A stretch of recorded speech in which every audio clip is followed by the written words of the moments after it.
আপনার কি প্রচণ্ড মন খারাপ? তাহলে এই কথাগুলো মন দিয়ে শুনুন।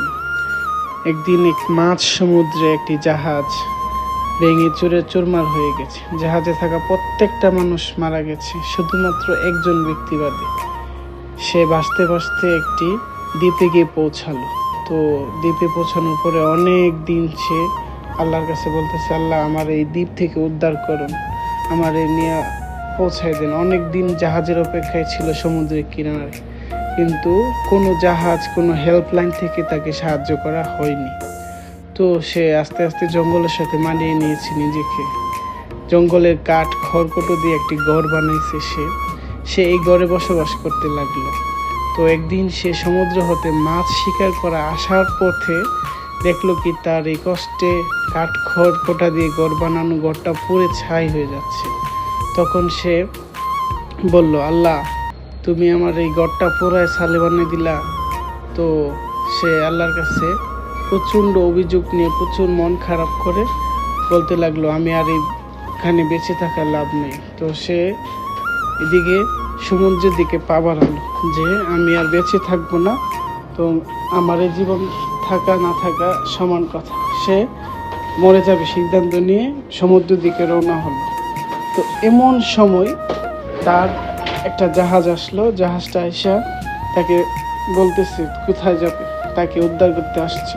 তো জাহাজ তাকে উদ্ধার করার পরে সে জাহাজওয়ালার জিজ্ঞাসা করলো, এতদিন আমি অপেক্ষা করলাম, তো কেউ আমার বাসাতে আসলো না, তো আপনারা এখন কিভাবে আসলেন আমার বাসানোর জন্য?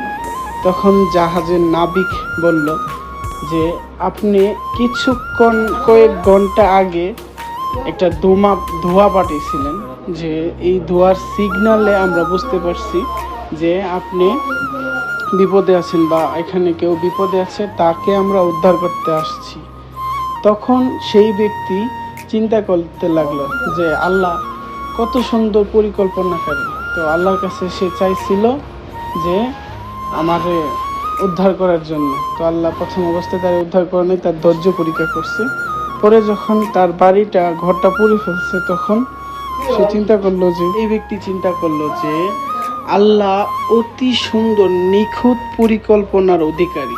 তো আমরা এখান থেকে কি শিক্ষা নিতে পারি? যে কোনো কিছু হারিয়ে ফেলা বা কোনো কিছু নিজের জীবন থেকে চলে যাওয়া মানে আল্লাহর একটা সুন্দর সিদ্ধান্ত।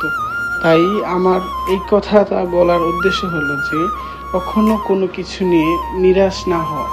তো আশা করি আপনারা আমার এই সুন্দর কথাটা বুঝতে পারছেন। তো অবশ্যই সবাই ভালো থাকবেন, আর সবসময় চিন্তা করবেন যে আল্লাহ যা কিছু করে আমার ভালোর জন্যই করে। হয়তো বা এটা আগে এবং পরে সুন্দর একটা সমাধানে আসবে। তাই এমন কোনো চিন্তা ভাবনা না করি আমরা যা থেকে আল্লাহ অসন্তুষ্টি হোক। তো আমরা অবশ্যই আল্লাহর দেওয়া প্রত্যেকটা নিঃশ্বাসে আল্লাহর শুকরিয়া আদায় করব। কেননা আল্লাহ চাইলে আমাদেরকে তার এই সুন্দর নিঃশ্বাস, সুন্দর অক্সিজেন উঠিয়ে নিতে পারে। তো সবাই ভালো থাকবেন। আল্লাহ হাফেজ।